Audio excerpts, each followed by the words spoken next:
Pour les hommes, c'est toutes les femmes doivent être soumises à eux. C'est important aussi que le mari soit soumis à Dieu.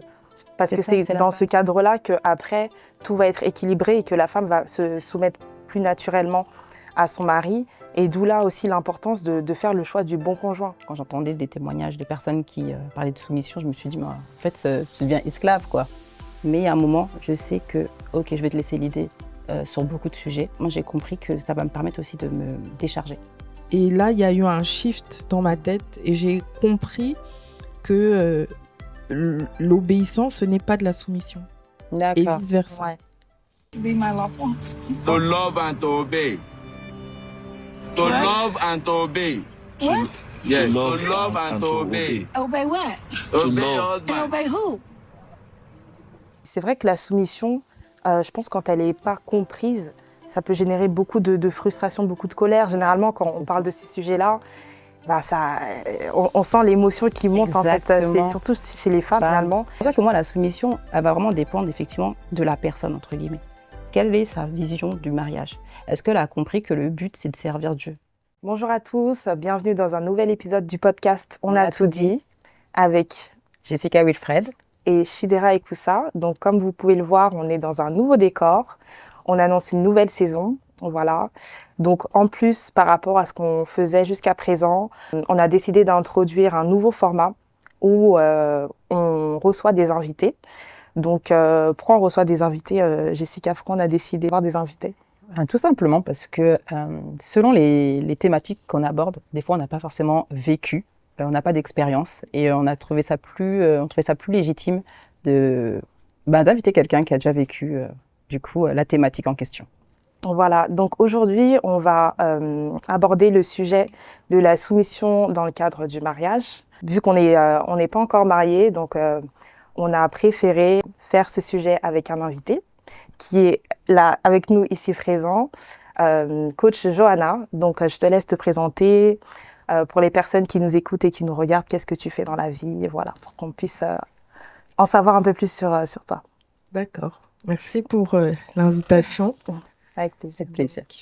Je suis coach Johanna Yawadjamen, donc je suis coach et je suis aussi pasteur et danseuse prophétique. Yes. Et j'accompagne en fait les femmes qui ont vécu des traumatismes dans le cadre de la famille à guérir de leurs blessures et à pouvoir être pleinement elles-mêmes en fait. Et beaucoup en fait ont vécu des traumas lourds. Donc j'accompagne aussi des personnes qui ont été abusées sexuellement. Okay. Et donc dans le travail de guérison et de restauration et surtout toutes les blessures en fait, enfin les conséquences qui découlent d'avoir été dans un environnement abusif, c'est-à-dire les problèmes de confiance en soi, de troubles alimentaires, les problèmes dans les couples en fait, et le pouvoir vraiment être à l'aise avec soi-même et pour pouvoir se lancer en fait dans ce que Dieu attend de chacun. Voilà. Ok. Mais t'as pas tout dit. Tu es aussi auteur. Oui. Ouais, c'est vrai. Quand on fait beaucoup de choses, des fois on a tendance à oublier certaines parties. Mais oui, je suis aussi auteur. Et donc j'ai écrit 2 livres et un livre sur qui parle en fait du couple, enfin comment choisir son conjoint. Ok. Et le titre du livre c'est J'arrête d'embrasser des grenouilles. Ah. Ouais, l'image, Oui, elle parle. Hein. Elle parle. Elle parle, ouais. Et le deuxième en fait c'est le livre, donc c'était mon premier livre qui est sur la soumission en fait. D'accord. Et qu'est-ce que ça veut dire être une femme soumise? Exactement. Voilà, donc son livre. Dans notre siècle. Juste là. Ouais. Qu'est-ce que ça signifie? Voilà. Alors, on a une première question. Donc c'est une question qu'on va poser à l'ensemble des invités qu'on va recevoir sur notre émission. Alors, en fait, quelle empreinte tu souhaiterais poser dans la société. Voilà, c'est quoi ton appel? Qu'est-ce que tu souhaiterais vraiment? Ton appel, t'en as parlé déjà, mais vraiment, quelle empreinte tu aimerais déposer dans la société? Bon, l'empreinte que je veux laisser en fonction du domaine, c'est pas le même. Oui, Oui. ouais, bien sûr. Mais on va dire dans le cadre de mes activités, c'est vraiment mon slogan en fait. Parce que je dis tout le temps, une autre vie est possible. Une autre vie est possible. Ok. Parce que quand j'étais, moi, dans la souffrance, Mhm. j'avais l'impression que c'était ça ma vie en fait. Et Ok. qu'il y a pas d'espoir, il n'y a pas de solution. Et je serais obligée de fonctionner de la manière dont je fonctionne et je serais obligée de ressentir ce que je ressens toute ma vie. Il n'existe pas autre chose. Mhm. Et moi, c'est vraiment de dire à quelqu'un qui se sent de cette manière-là que tu te sens comme ça aujourd'hui, tu es en train de vivre ces choses, toi-même tu as des comportements bizarres, tes relations, voilà. Mais sache que euh, ce n'est pas figé. Ta vie peut être autre chose. Et c'est vraiment... c'est ça en fait. C'est le message. Donner cet espoir-là, il y a autre chose. Ouais, Le message des c'est un message très fort. C'est vraiment ça. C'est un message très fort et qui va encourager beaucoup et qui est nécessaire, hein, parce que c'est vrai que des fois, quand on est dans certaines situations, on peut se sentir, on voit pas d'issue en fait. Donc c'est bien qu'il y ait des personnes comme toi qui portent ce message et qui permettent aux personnes d'avoir de l'espoir et de changer leur vie. Voilà.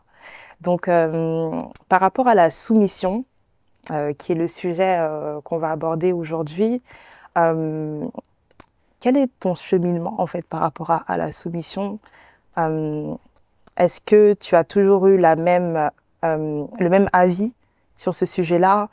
Qu'est-ce que tu en pensais, par exemple, quand tu étais célibataire avant de te marier, et même dans le mariage? Est-ce que tu as toujours eu le même avis par rapport à la soumission? Comment ça a évolué? Alors, j'ai toujours eu, contrairement à ce qu'on pourrait penser, à cause du titre du livre, c'est pas que j'étais dans la rébellion et puis je me suis rendu compte qu'il fallait être soumise. Parce que c'est le cheminement de beaucoup. C'est vrai. Ok. Et c'est pas mon expérience. Moi, même quand j'étais célibataire, j'ai toujours... Bon, déjà, j'ai pas vécu dans un foyer où j'ai connu ma mère avec quelqu'un ou avec un compagnon. Ma mère, elle était toute seule, en fait. D'accord. J'ai pas grandi dans la même maison avec mon père, donc j'avais beaucoup l'absence du père. Et moi, j'avais besoin d'être dorlotée, protégée, câlinée. Cet aspect de et du sécurité coup, aussi. voilà. Et du coup, chaque fois que j'étais avec quelqu'un, automatiquement, je me mettais sous le leadership de la personne, même si c'était une personne avec un faible leadership, même si moi je savais plus, je me mettais automatiquement sous la personne. Ok. Et ça, c'était dû à quoi? Au statut? Non, au manque. Au manque, Au vraiment. manque d'un père. J'avais besoin d'avoir un compagnon qui soit comme mon père, en fait. Ok. Mais je me rends compte que le comportement, je l'avais même adolescente. J'avais besoin d'être prise en charge. Ok. C'est vraiment un besoin, voilà. Ouais, j'avais Vraiment un besoin d'être prise en charge, donc j'avais besoin de quelqu'un qui soit un modèle fort à mes yeux. Et le modèle fort, pour moi, ça va avoir avec l'attitude de la personne. Donc, peu importe son gabarit et tout, même peu importe l'âge, mais surtout, fallait jamais qu'il soit plus petit que moi de taille. Il y avait quand même un critère. Il y avait quand même un critère. Non, mais parce que je me sentais en insécurité. Oui. Je pouvais pas être dans une position où je domine. Voilà, donc c'était pas un problème. Et donc, quand je suis arrivée, j'ai donné ma vie au Seigneur, j'ai commencé à cheminer avec le Seigneur. Je me suis mariée très vite. Je crois que c'est la première bénédiction que le Seigneur m'a donnée. La deuxième après la nouvelle naissance. Ouais. Mais c'est celle qui a suivi. Ok. Et donc, j'entendais les messages, il faut être soumis à son mari, etc. Donc, j'étais dans la soumission. Ok. Mais j'ai confondu obéissance et soumission. Donc, j'étais dans l'extrême, en fait. D'accord.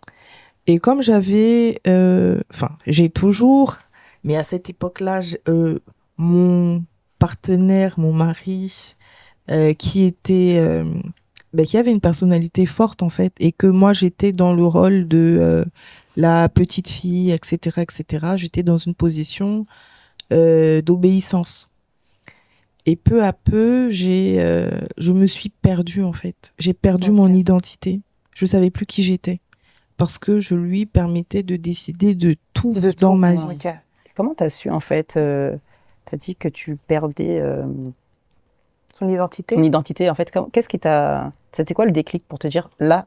Pour réaliser. Voilà, pour réaliser, pour te dire, là, je dépasse les limites, finalement. Alors, il y a eu 2 situations. La première situation, c'était, on avait quelqu'un en fait, depuis qu'on s'est rencontrés, on a toujours été des missionnaires pour Jésus. C'est bien. On priait, on évangélisait les gens. En fait, on a toujours fait ça depuis Depuis ça le me départ, fait quoi. rigoler, depuis le départ. Et C'est donc, beau. il y avait une sœur en Christ qui avait vraiment beaucoup de problèmes. Et les problèmes étaient lourds, problèmes psychologiques, problèmes spirituels. Enfin, ça. Et mon mari m'a dit, ne t'approche plus d'elle en fait, reste, laisse-la tranquille en fait. Et un jour, j'étais chez moi et puis le Seigneur me disait, va chez elle. Et je me suis trouvée au milieu entre la volonté du Seigneur et la volonté de mon mari. Et je savais pas quoi faire. Et je me disais, mais il faut obéir à son mari, donc je désobéis. Et en même temps, je ressentais l'urgence. Je savais pas quoi faire. Et du coup, je n'ai rien fait. J'ai attendu que mon mari sorte. Et quand il est sorti, j'ai pris les clés, je suis partie. Et je me suis dit, j'ai pas désobéi. Mais avant de faire ça, le Seigneur m'a montré une image. Il m'a montré, vous savez, souvent sur les... Je sais pas si vous avez déjà vu les plaquettes des témoins de Jéhovah, il y a des petites photos et tout. Oui. Oui, ouais, j'ai déjà vu. Et souvent, il y a des images, oui, la fin des temps, tu vois, un grand Jésus, il y a des petits bonhommes tout en blanc, voilà. Et donc, je m'imaginais cette scène-là, et le Seigneur me demandant, qu'est devenue cette personne où je t'ai dit d'aller. Et je me suis imaginée en train de dire, bah, mon mari m'a dit de pas dire. Et le Seigneur m'a dit, bah non, il n'y a pas ton mari, en fait, c'est toi, en fait. Et là, il y a eu un shift dans ma tête et j'ai compris que l'obéissance, ce n'est pas de la soumission. Et vice-versa. Ouais. Et c'est là où il y a eu la première frontière. Et à un moment, je me retrouvais à tous mes choix. Vraiment, tous mes choix étaient soumis à la volonté de mon mari. Ma coiffure, mes vêtements, tout en fait. Les chaussures que je porte, enfin vraiment tout. En fait, il y avait plus cette réflexion par rapport à toi aussi, ce que tu aimais faire aussi peut-être. Et c'était tout pour lui plaire, pour voilà. D'accord. Et tout pour, je dois toujours changer, je dois toujours lui obéir, je dois toujours me tenir dans cette position-là. Et il y a eu un moment, j'étais déjà en souffrance parce que j'étais pas restaurée, j'étais déjà en souffrance, mais je commençais vraiment à être en dépression. Et à cette époque-là, je prenais du poids, je prenais énormément de poids. Et je me suis rendu compte que chaque fois que je lui obéis, il y a une colère qui monte en moi. Et vraiment un truc vraiment très mauvais, en fait, qui commence à monter dans mon cœur. Et comme je peux pas exprimer ma colère, alors je vais manger. Et je mangeais des tonnes et des tonnes. Et dans la nourriture, Et il y a un jour où je suis allée je me souviens toujours, je suis allée dans un McDo, il devait être 21h30, quelque chose comme ça. Enfin, c'était tard. Et en hiver, 21h30, c'est tard. Oui, c'est tard. Il fait très nuit, c'est une nuit sombre, vraiment. Donc, je suis partie au McDo et j'ai commandé un menu et tout. Et je me suis retrouvée dans la voiture vraiment en train, comme... quelqu'un qui ne mange pas. Oui, voilà, ouais. Et c'est remplir, c'est ça. Et j'étais dans la voiture et il y a quelqu'un qui était dans sa voiture à côté et en fait j'ai eu honte. Ouais. Et comme si je me suis vue un miroir, en fait. C'est ça.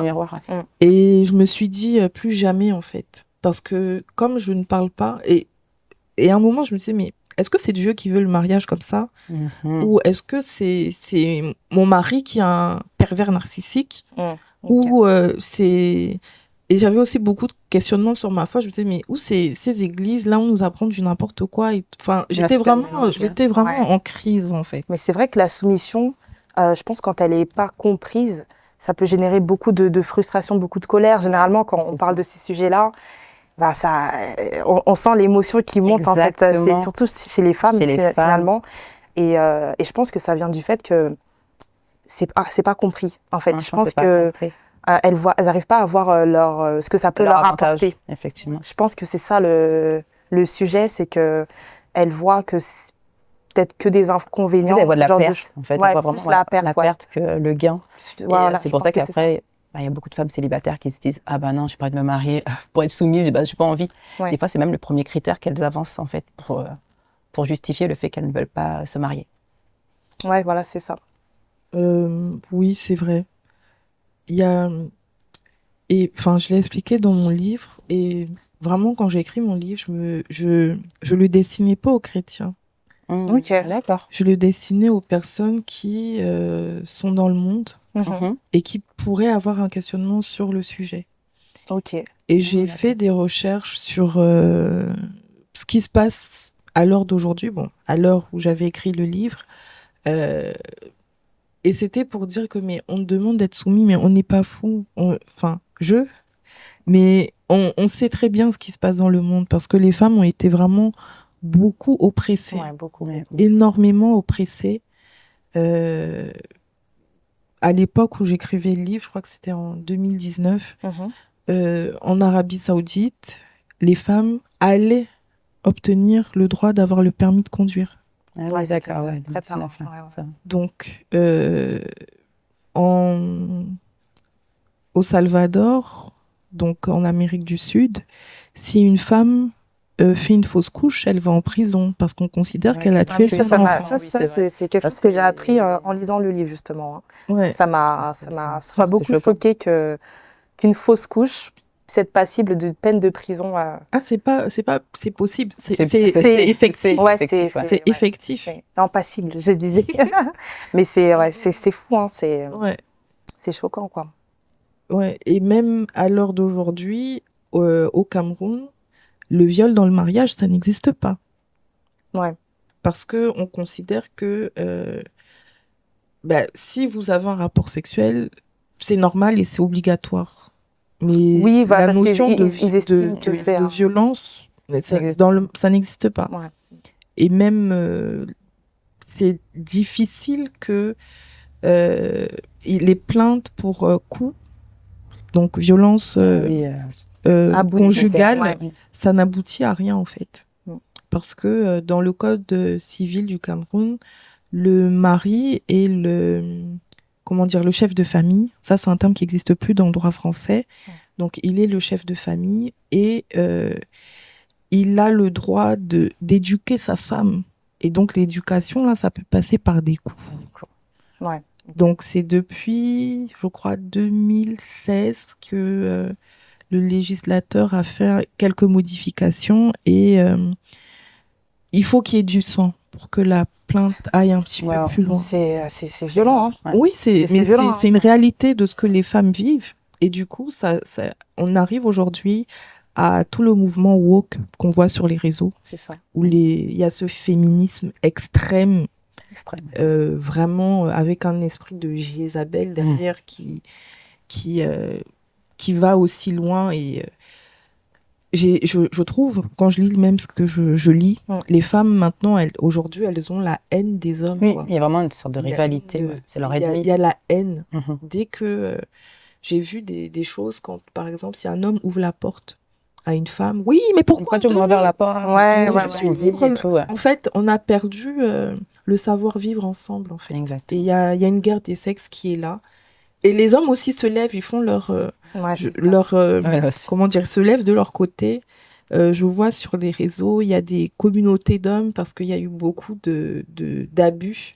Donc les femmes voulant se protéger, il y a beaucoup de choses qui ont été faites. Par exemple, lors des divorces, elles ont la garde des enfants, la maison, etc.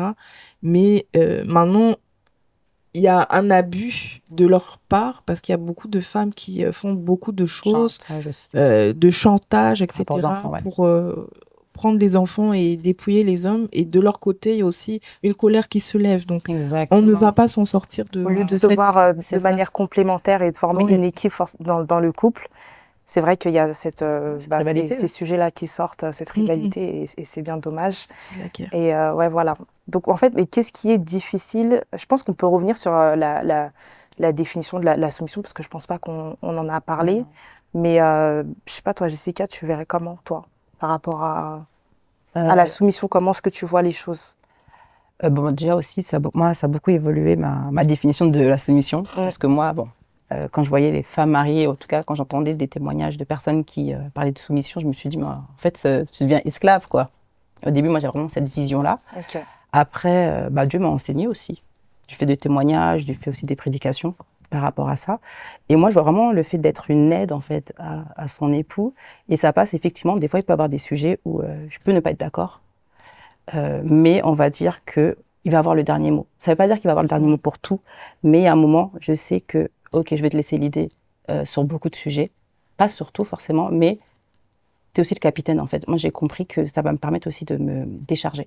Ouais, Parce que la femme, elle a une charge énorme. de te relâcher, ouais. Du fait de, par exemple, des enfants, l'éducation, c'est hyper prenant. Moi, je suis maman d'un petit garçon et c'est, surtout en 2024, c'est hyper prenant parce qu'il y a tellement de choses, de sujets par rapport à l'école, non-genrés, tout ce qu'on leur dit, en fait. Ouais, c'est vrai, il y a En tout fait, on ça à a gérer. tellement un Ouais. poids énorme que je me dis, en fait, il y a des charges que j'ai même pas envie d'avoir. Ok. Et le fait que de me dire qu'il y a une personne, j'espère qui est guidée par Dieu, qui obéit à Dieu, je me dis, ok, elle va faire le plus, enfin, pas forcément tout que des bons choix, mais je sais que du fait qu'elle a la crainte de Dieu, on va aller quelque part. Et c'est pour ça que je pense que même le départ, c'est quelle est notre définition du mariage tous les deux? Est-ce Ouais, qu'on est comment vous le d'accord voyez, en le fait? mariage? C'est pour ça que moi, la soumission, elle va vraiment dépendre effectivement de la personne, entre guillemets. Quelle est sa vision du mariage? Est-ce qu'elle a compris que le but, c'est de servir Dieu? Ou Ouais. c'est juste dire, on va se marier pour se marier? Oui, oui, oui. Et à partir de là, une fois que les bases, on est d'accord sur les bases, oui, je sais qu'on va aller quelque part. Et ça va me demander effectivement de mettre certaines choses de côté. C'est-à-dire que la vie que j'ai de célibataire, je sais que je n'aurai pas la même vie. Et c'est aussi le fait de laisser des choses, mais je vais gagner des choses à côté. Par exemple, je rentre à l'heure que je veux, pas pour dire que forcément je suis dehors à n'importe quelle heure, mais je me dis pas, il y a quelqu'un qui m'attend, que je dois faire à manger pour une telle personne, que des fois il y a des choix. En fait, il y a des choix que des fois je serais obligée de laisser, de me dire non, je vais pas les faire parce que mon mari a décidé de, mais je sais que c'est pour une meilleure chose. Et je rebondis sur le témoignage que tu avais fait par rapport au fait de, à un moment tu avais reçu que il fallait que tu sortes de l'église, tu changes d'église, tu avais reçu, mais ton mari n'avait pas forcément reçu, et tu disais que des fois ça peut être frustrant en fait. Et je sais que c'est plutôt ce côté-là qui me faisait peur de la soumission, en me disant mais comment je vais faire? Parce qu'il y a un temps en fait. Ce temps en fait, qu'est-ce qu'on fait? Parce que Dieu me demande. Ce temps d'attente finalement, Moi, où c'est ça qui me faisait peur. on suit la volonté de Dieu, ou tu suis ce que ton mari Et tu as dit une clé voit. qui est super importante, c'est que nous, en tant que femmes, notre prière, elle est écoutée aussi par Dieu. Donc, en fait, des fois, on oublie les clés qu'on a. C'est pour ça que, par exemple, des sujets comme ça, maintenant, ils me font plus peur. Je me dis, j'irai auprès du Père, je lui dirai, tu m'as dit ça, il veut pas. T'as le dernier mot. C'est ça. De toute façon, il va Et c'est agir ça, en fait. C'est pour ça qu'après, j'ai compris, en fait, non, je peux me décharger, au fait. Et on a Dieu. Et ça reste un homme, en fait. Ça, c'est mon mari, mais ça reste un homme. C'est-à-dire, il aura peut-être il aura des défaillances, comme j'en ai aussi, mais on est soumis à Dieu. Donc, même s'il y a un problème, en fait, je vais toujours mettre ça auprès du Père. Donc, pour ça que la soumission, j'estime vraiment que c'est vraiment le fait de se décharger, mais positivement. Ouais, je vois. C'est comme ça que moi, je vois maintenant la soumission. Et toi? Ouais, moi, par rapport au fait que, je rebondis sur le fait que tu disais que les deux sont soumis à Dieu. Et effectivement, moi, je le vois aussi comme ça. C'est-à-dire que dans le cadre du mariage, dans le cadre du foyer, il y a un ordre. Oui, c'est ça. C'est Dieu au-dessus. Au-dessus. Ensuite, le mari, ensuite la femme, les enfants. Donc moi, je le vois comme ça, et c'est vraiment une figure que j'ai depuis petite. Enfin, pour moi, c'est logique. Après, c'est vrai que par rapport à la soumission, moi, je pense qu'avant, j'avais une version un peu biaisée de ça. Parce que c'était vraiment le fait que, enfin, je le voyais comme le fait que la femme soit la servante. Oui. Tu vois, vraiment ce côté-là, que la femme qui soit la servante, qui doit tout faire pour faire plaisir à l'homme, mais l'homme ne fait rien en retour. En fait, il y avait cette dualité-là. Et en fait, par rapport au schéma que j'ai énoncé tout à l'heure, c'est que pour que la femme soit soumise à son mari, c'est important aussi que le mari soit soumis à Dieu. Parce que c'est dans ce cadre-là qu'après, tout va être équilibré et que la femme va se soumettre plus naturellement à son mari. Et d'où là aussi l'importance de faire le choix du bon conjoint. Parce que si vous choisissez un mari qui n'est pas soumis à Dieu, forcément, après, en fait, vous allez vous soumettre à un homme qui est même pas potentiellement... vous allez vivre des abus, vous allez vivre des situations compliquées parce que lui-même, il n'est pas soumis à Dieu, il ne fait pas la volonté de Dieu. Et il n'a pas ce regard-là de respecter sa femme, de l'aimer. Voilà. Donc, moi, je le vois plutôt comme ça. C'est la soumission, ça doit être compris. Voilà, selon la volonté des deux côtés, pour pas qu'il y ait d'abus, finalement. Ouais. Alors, moi, la première des choses qui me vient, c'est vraiment, et je vais dire d'où vient l'abus des hommes, c'est que pour les hommes, c'est toutes les femmes doivent être soumises à eux. Au Cameroun, c'est comme ça. Okay. Des fois, j'entends des gens se disputer dans la rue. Quoi, tu me parles comme ça? Je suis un homme. Mais en fait, je te connais pas. Je te connais pas, t'es un inconnu. C'est un point très important. Hein. Non, mais oui, et les hommes ont souvent eu ce besoin-là, que toutes les femmes soient soumises à eux. Mais non, en fait. Et d'ailleurs, je me souviens d'une... C'est l'épouse qui est soumise à son mari. Je me souviens d'une situation que j'ai vécue à Douala. Donc, on était dans la voiture, je conduisais. La voiture s'est arrêtée au milieu de la circulation et j'étais avec mon mari à côté. Okay. Et il y avait un policier, il y avait vraiment des embouteillages. Enfin, c'était le moment où il fallait pas tomber en panne, en fait. Et il y avait un policier qui était là et il me dit avancez. Je dis mais ça ne marche pas. Il y a une panne, en fait. Et il se baisse davantage et il dit monsieur, vous prenez le volant, avancez. Et je lui dis non mais si la voiture est en panne, elle est en panne, que ce soit un homme ou une femme. Il m'a dit madame, taisez-vous, donnez-moi vos papiers. Et j'étais là en mode mais frustrant. Non mais c'est trop, c'est trop. Parce que il a estimé que comme mon mari est c'est un homme, s'il conduit, la voiture va démarrer et automatiquement, moi, je ne sais pas conduire. Ouais, c'est ça.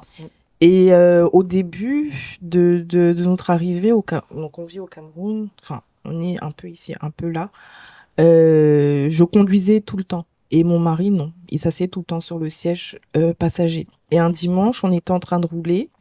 Et puis, il y a des taxis motos. Enfin, voilà. Il y a une moto qui est passée. Et comme il était là, à la place du passager, et je suis métisse, mon mari est noir, le monsieur est passé en disant « Oui, espèce de gigolo, machin ». Donc, sous prétexte que c'est un homme et qu'il s'assoit sur le siège passager, bah forcément, je l'entretiens, en fait. Ouais, c'est des raccourcis. Position de... Et c'est mon copain. Non, ça, c'est parce que je suis métisse. C'est mon gars, je le gère. Wow. Donc, il y a des préjugés comme ça et bref. Donc, c'est la femme qui est soumise à son homme, déjà, de base. Oui, il faut bien rappeler. Il faut recadrer, c'est vrai. Un seul, pas deux, pas trois. Tous les hommes. Et bien sûr, on doit se soumettre aux autorités. Exactement. Donc, si voilà, il y a des autorités, il faut les respecter. Voilà. Mais ensuite, tu as dit quelque chose tout à l'heure sur lequel je voulais rebondir. Quand le mari prend une décision qui est contraire à ce que la femme a reçu, peut-être. Voilà. Donc la comment gérer en fait, exactement. Comment gérer finalement. J'ai appris, parce que la vérité, c'est que on est plus forte qu'eux. C'est vrai, on est plus forte qu'eux. Je veux dire, émotionnellement parlant. Oui. Quand il y a des situations émotionnelles, exactement. Pourquoi on est plus forte émotionnellement? parce que on est soumis tout le temps aux émotions. Ouais. Oui, non, mais Non, vraiment, c'est vrai. on est tout le temps C'est- soumis aux On est émotions. programmé comme ça. Et ce qui n'est pas leur cas. Ce qui fait que quand il y a des situations émotionnelles et on a l'habitude, on va gérer plusieurs choses, on va voir comment dire ça, l'issue. Et quand il y a des situations où on a tendance à vouloir aller vite. Ah non, il faut faire ci, il faut faire ça. Ouais. Et justement, eux, ils n'aiment pas ça. Eux, ils sont beaucoup plus tempérés parce que justement, ils ne sont pas émotionnels. Ils vont prendre le temps de réfléchir, de voir les conséquences, de voir tous les trucs. Et nous, on va vouloir courir. Et généralement, j'ai appris à être calme. Ouais. Et finalement, à lui faire confiance. Parce qu'en fait, Ok. c'est une question de confiance. Ah ouais. À lui faire confiance et à faire confiance que le Seigneur lui parlera. Exactement. Et souvent, on est dans notre processus et c'est une des difficultés du mariage, c'est qu'on n'évolue pas tous à la même vitesse. Exactement. On peut être à deux, mais la femme que je suis aujourd'hui, ce n'est pas la femme que j'étais hier, ce n'est pas la personne qui l'a épousée. Exactement. Et l'homme que j'ai en face de moi aujourd'hui, ce n'est même pas l'homme que j'avais Il a évolué l'année aussi, ça, dernière. exactement. Donc, il faut laisser la place au Seigneur de travailler dans le cœur de l'autre, etc. Et être patient. Et ça veut dire quoi? Ça veut dire qu'il faut faire confiance vraiment à Dieu. C'est ça. En étant soumise, en fait, c'est en obéissant à Dieu, puisque quand on est dans la soumission, on est dans l'obéissance à Dieu. En étant dans l'obéissance à Dieu, bah, ça veut dire, Seigneur, je te fais confiance. Parce que je sais, et c'est vraiment quand je rencontre des murs, et ça c'est dans tous les domaines de ma vie, je sais, Seigneur, que tu es Dieu, en fait. Et Dieu, ça veut dire que tu peux tout, tu es capable de tout, tu peux fabriquer des trucs, tu es extraordinaire, tu es puissant. Tout faire. Même, il te suffit de... Et ça change tout. Exactement. Ta vie, elle change. Parce que imagine quelqu'un même qui a, je sais pas, son mari qui est dans le satanisme. Imagine, Jésus lui apparaît dans sa maison. Est-ce que cet homme va pas changer? Bien sûr. Il va changer. Bien sûr. Donc, si tu réalises que vraiment tout est dans les mains de Dieu et qu'il est tout puissant, vraiment, c'est vraiment cette foi-là que toi, tu peux rien, mais lui, il peut tout, en fait. Même l'impossible, ce que tu n'imagines pas, ce que tu n'as même jamais pensé, il peut le faire. Si tu as vraiment cette foi-là dans Dieu, alors tu vas comprendre que le Seigneur permet. Peut-être que mon mari ne m'écoute pas dans cette fois-ci. Et souvent, quand il y a ce blocage, soit le Seigneur profite de ce moment pour changer soit quelque chose en moi, soit en mon mari. Et il faut prendre le temps de comprendre ça. Et d'être humble. Ça veut dire que ton mari que tu vois, on a une image d'eux quand même. Ton mari que tu vois fort et tout ça, il n'est pas si fort, il a aussi ses faiblesses. Et il y a quelque chose que Dieu est en train de travailler. Quand il ne m'écoute pas, moi maintenant je ne parle plus. Tranquille. Je parle pas. Je laisse...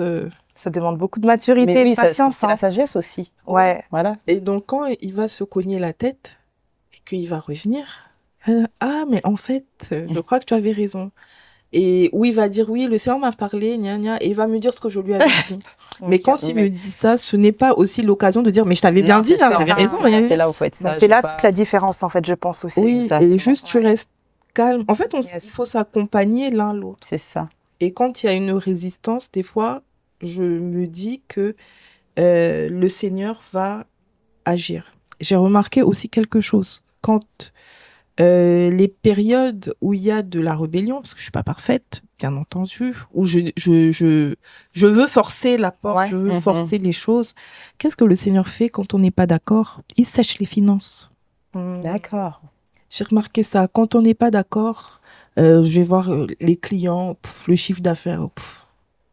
J'ai appris ça. Donc, on a appris, et on l'a constaté, nous deux, on a appris à ne pas être pas d'accord trop longtemps. Surtout quand c'est les finances, c'est pas dans la pour le coup, c'est pas dans votre intérêt. Ça met tout le monde d'accord. Ouais, donc, c'est clair. On a appris à vite s'ajuster. et à discuter beaucoup. Et ça fait que quand on discute, par exemple, quand il y a des situations où il y a de la résistance, et c'est valable aussi pour les disputes, en fait. On se dispute, bien sûr, on se dispute. Quand l'un veut obtenir un changement chez l'autre, parce que j'aime pas ta manière de faire, j'aime pas. Quand l'un et l'autre, on veut obtenir un changement chez l'autre, généralement, on a une attitude on est des amis, en fait. Et voilà, quand tu parlais tout à l'heure, garde ça, je reviens. Tu as dit quelque chose, et la chose que je voulais te dire, c'est que dans le choix du conjoint, voilà. Déjà, c'est super important parce que à partir du moment où tu sais que tu vas te soumettre à quelqu'un, il faudrait que vous puissiez avoir les mêmes valeurs. C'est ça. On peut être chrétien, être né de nouveau, le Seigneur nous aime, on a une destinée, on a tout plein de choses, mais on n'a pas les mêmes valeurs. Exactement. C'est important. Et si on n'a pas les mêmes valeurs, vraiment, on aura beaucoup de friction. Et donc, il faudrait bien savoir prendre le temps de choisir ce conjoint, de poser des questions, d'observer aussi, parce qu'il y a des gens qui mentent.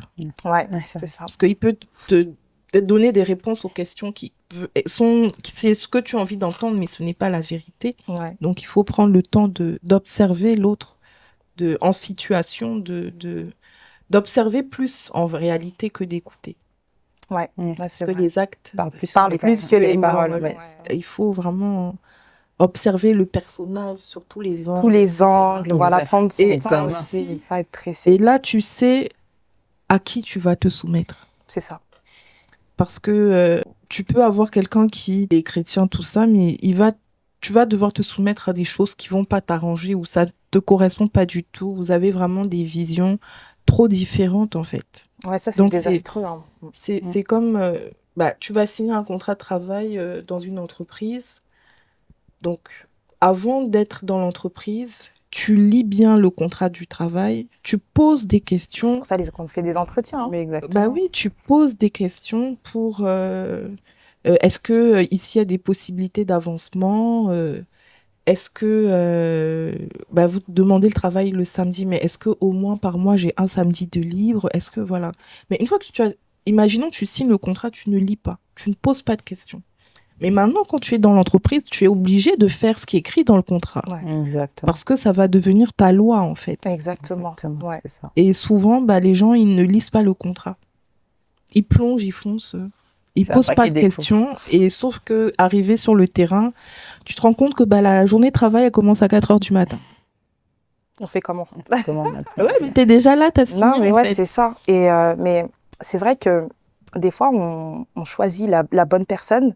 Mais après, avec les circonstances de la vie, va y arriver un moment où le mari, pour X, Y raison, il va pas forcément bien se comporter ou va pas jouer son rôle d'époux, son rôle de chef de famille.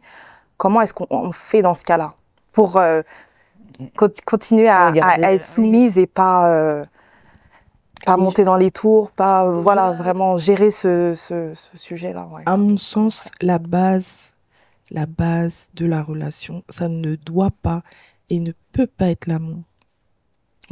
Ça doit être vraiment l'amitié. Oui. Ça doit vraiment être l'amitié. Parce que des fois, quand on est en amitié, des fois, on peut avoir des amis qui par moments ne se comportent pas bien ou par moments sont un peu plus indisponibles. Où ils donnent pas trop de nouvelles, mais on va être très patient avec eux. C'est vrai. Mais en amour, on va être plus demandeur. Exactement. On va pas être dans le... En amitié, on permet à l'autre d'être. Et on l'accepte tel qu'il est. Exactement. Mais en amour, on permet pas à l'autre d'être. On demande, on réclame. Et quand il y a des blessures qui ne sont pas réglées, alors ça devient... à un moment, c'est la blessure qui parle. Par exemple, je prends un cas, peut-être un mari un peu moins disponible que d'habitude. Oui, mais pourquoi t'es pas là? Et à un moment, c'est la blessure de peut-être mon père était pas là. C'est la blessure qui commence à parler, en fait. Alors qu'en amitié, on va être, même si on a toujours ce problème, on va être patient. On va prendre le temps avec l'autre. Et quand la relation est sur une amitié profonde et réciproque, on aura cet espace pour s'exprimer. Ouais. Pour dire à son ami, écoute, je ne te sens plus là, tu es où? On va s'exprimer, mais avec beaucoup de bienveillance, avec aussi un certain détachement, avec un peu d'espace. Ouais. Okay. Et tu vas facilement aussi pouvoir te mettre à la place de l'autre quand il va et l'autre aura une fenêtre pour pouvoir t'ouvrir le fond de son cœur. Parce que les hommes sont fragiles, ils cachent leurs émotions beaucoup. Cachent leurs émotions. Et donc, j'ai remarqué ça, pour qu'un homme te dise il y a tel problème, c'est difficile. Il va garder pour lui. Il va dire en passant. Et si tu n'as pas entendu, c'est trop tard. Et quand j'ai entendu, c'est entendu vraiment, il ne dit rien, il t'observe. Non. C'est pour ça qu'il y a beaucoup de gens qui sont en couple avec des gens depuis des années. Mais pourquoi ils ne m'épousent pas?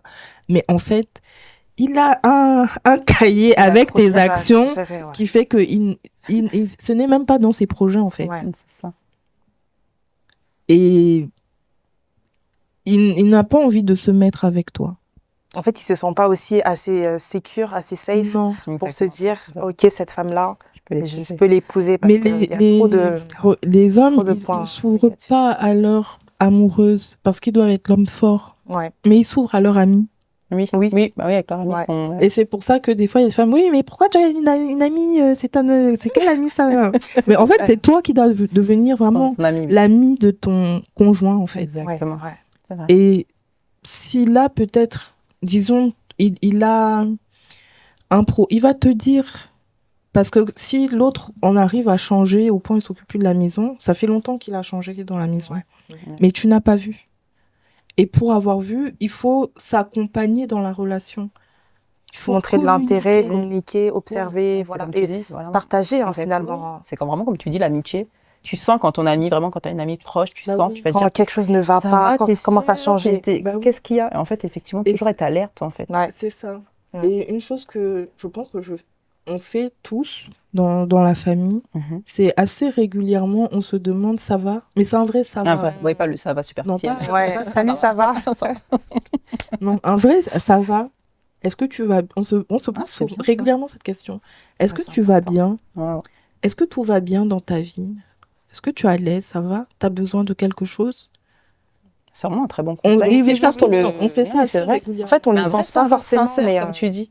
Ouais. En fait, checker, savoir. Parce que tu peux parler tous les jours avec quelqu'un, mais tu ne sais pas. Si vraiment tu ne poses pas la question, la vraie question, de vraiment savoir si la personne elle va bien, tu peux passer à côté de beaucoup de choses. Exactement. Tu vois la personne qui est plus elle-même, peut-être un petit peu trop calme depuis 1-2 jours. Est-ce que tout va bien?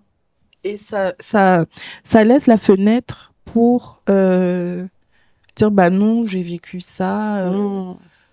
Et puis on creuse, on discute beaucoup, on creuse. Peut-être que tu as vécu et des fois il y a des choses, c'est des blessures qui sont pas très bien guéries, donc on en parle.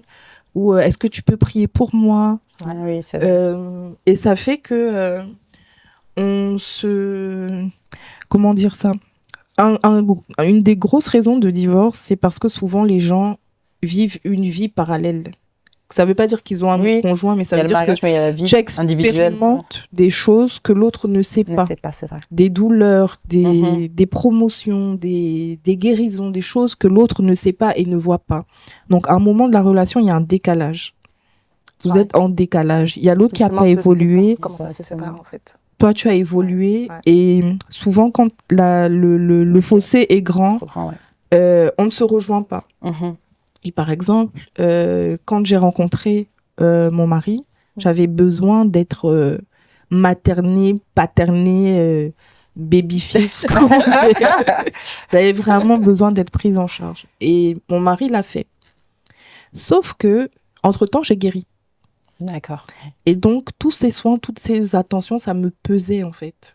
Ça m'ennuyait beaucoup. Ah, d'accord. Parce que je n'étais plus celle qui Oui. l'a rencontré. Et je n'avais plus besoin de toutes ces choses.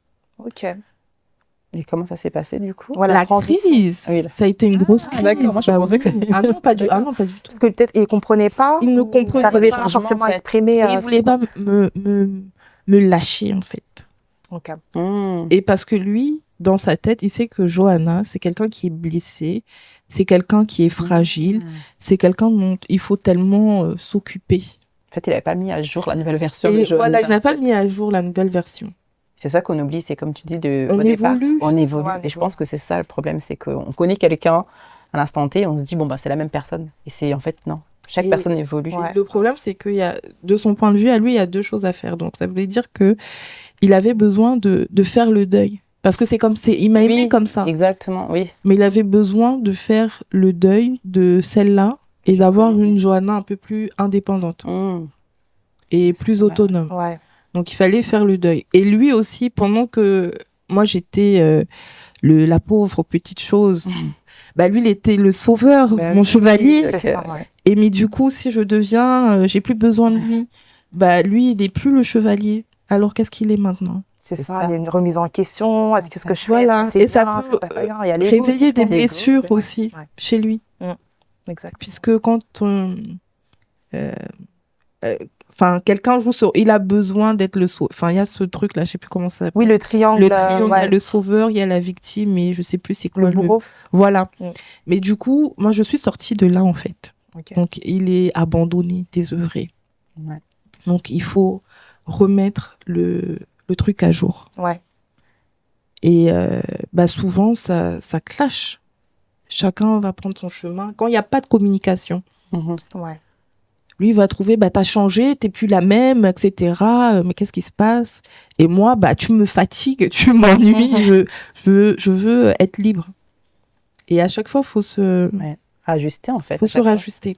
Et justement, lui, quand il y a le problème de la soumission, bah, il a connu Johanna obéissante, qui fait tout ce qu'il veut, qui remet pas qui remet oui. pas ses décisions en question. Et donc là, maintenant, il y a une nouvelle Johanna qui, je lui laisse le leadership, c'est-à-dire que je lui fais confiance dans ses décisions, mais je fais mes propres choix. Oui. Je fais mes propres choix. Et il a fallu que il lâche prise. Et c'était difficile. Et c'est important de le rappeler parce que, comme tu as dit, à la fin, quand tu es devant le père, tu pourras pas Ça, dire lui, bah, qu'on c'est rend mon des mari comptes. en fait. Ouais. C'est à cause de mon mari. On a vraiment notre responsabilité et on doit pas Exactement. oublier en fait. C'est ça la On doit soumission. vraiment être responsable. Ouais, Exactement. être responsable et la soumission, c'est pas désobéir à Dieu. Ça peut pas être désobéir pas. à Dieu en fait. Ces plans ils sont parfaits en fait. Ouais. S'il y a quelque chose qui coince, non. Ça peut Et pas. en même temps, j'ai eu une petite fenêtre de rébellion. Et là, je vais dire, dans la rébellion, c'était pas le contenu de ce que je disais, mais c'était vraiment la façon de m'adresser à lui. C'est-à-dire en parlant fort, Mmh. en étant... tu vois, tu parles comme ça. C'est Ouais. Pas bon. On prend la main. Le dos il est cassé.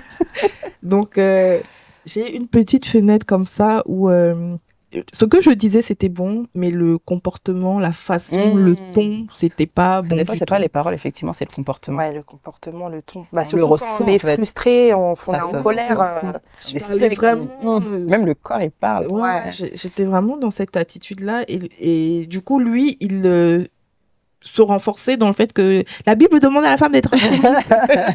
En plus, généralement, ce verset-là, on prend que la première partie. Oui, Le reste, là, on dit jamais la suite. les gens, ils oublient. Enfin, Mais en ils plus, n'apprennent même pas, dans l'Église, la Bible demande d'être soumis l'un à l'autre. Mais oui. Donc, Ouais. il c'est ça. il faut pouvoir aussi écouter l'autre. Donc, c'est au travers de la crise et de disputes et de disputes et de disputes et de Tout à fait. disputes. Mais c'était vraiment une C'était grosse intense. crise. Ça dure Intense. longtemps? Ça a dû durer 3 bons mois quand même. Ouais, quand Ah même, oui, ouais, ça fait long. Et par moments, on a l'impression qu'on va être au point de rupture parce que moi, j'étais en mode, je peux plus supporter ça, en fait.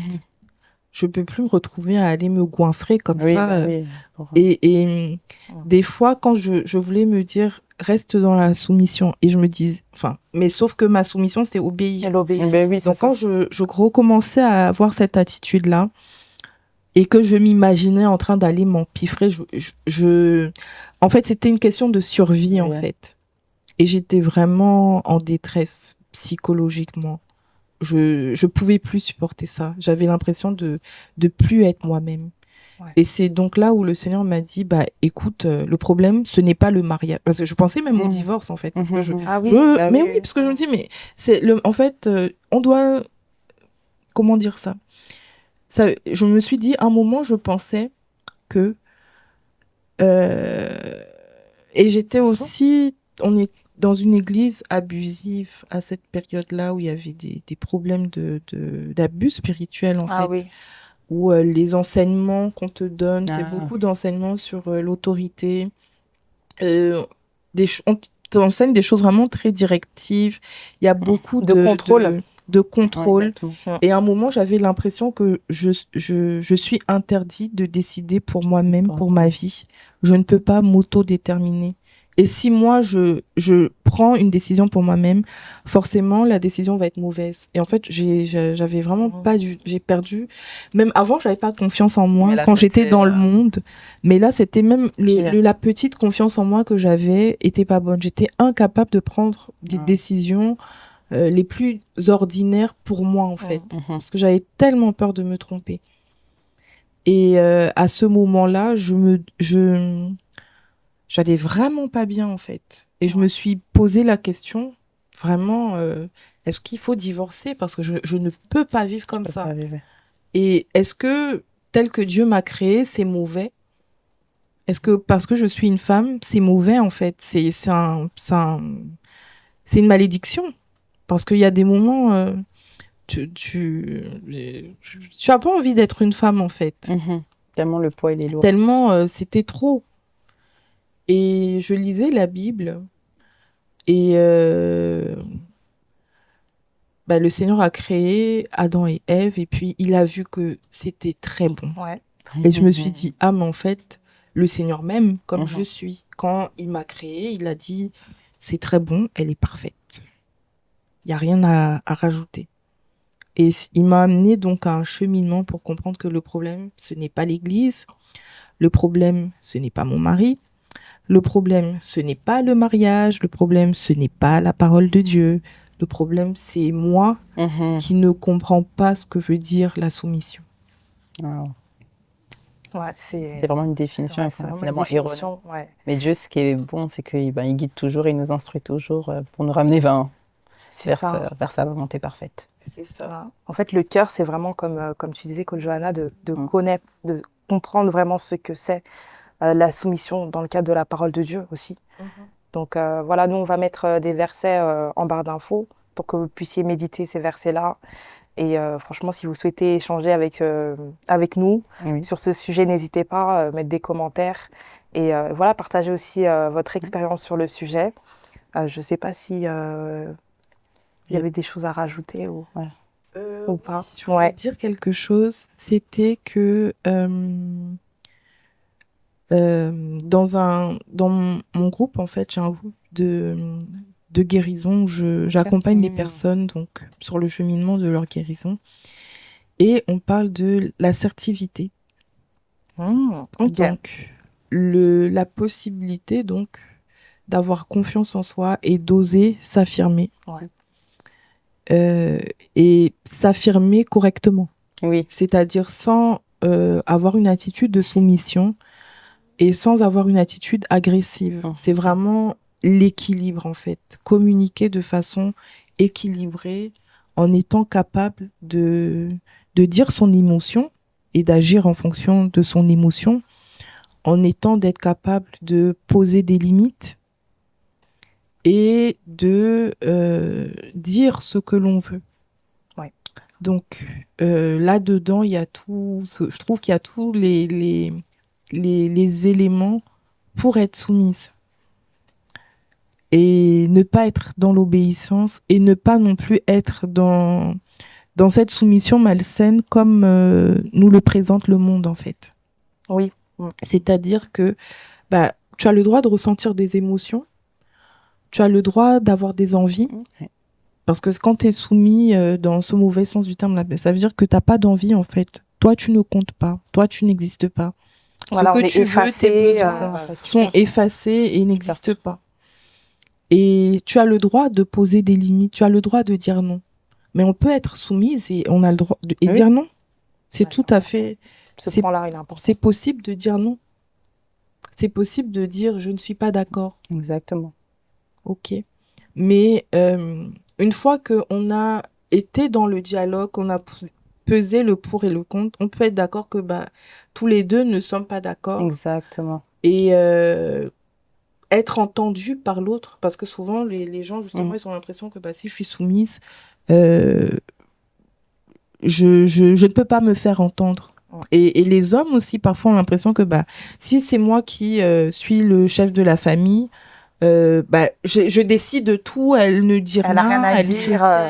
Ce n'est pas ça. Ouais, c'est pas ça. On peut discuter, on peut échanger. Mais maintenant, le dernier mot lui revient.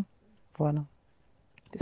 Étant donné qu'il a écouté et qu'il est au courant de tous les enjeux, les possibilités, qu'il a pris conscience du point de vue de la conjointe, maintenant, il est le PDG de l'entreprise et il met le cachet final.